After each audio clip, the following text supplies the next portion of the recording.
Get right to King 5's Callie Greenberg live in Bellevue with that breaking news. So, Callie, what's the latest on this shooting involving state troopers?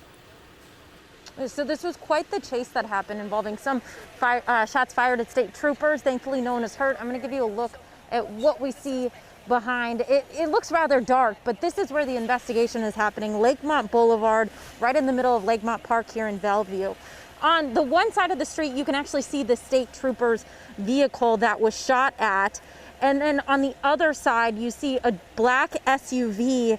That is the car that now 2 people have been arrested. The 2 people inside of that car are now in custody. That's the car that troopers have been or were following. In fact, here's some video taken earlier this morning. State troopers say on that vehicle what they noticed is that it had stolen plates, and so they initiated a traffic stop. But what happened is the SUV then fled. At one point, the troopers chased the SUV into a ditch, but it got out. It started driving westbound on I-90. That's when the driver began open firing at troopers.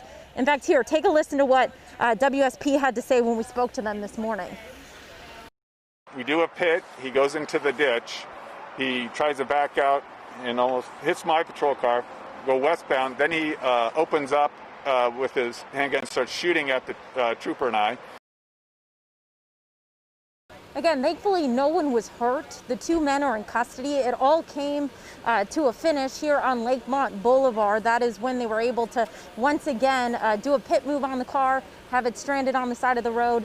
The passenger in the car, they were able to arrest without any problems. The driver, on the other hand, troopers say they had to use a less lethal force. We are now learning those were bean bags that were used. Both men are in custody. They're believed to be in their 20s. Still a lot to figure out here, including if the passenger had anything to do with how this all played out. Live in Bellevue, Callie Greenberg, King 5 News.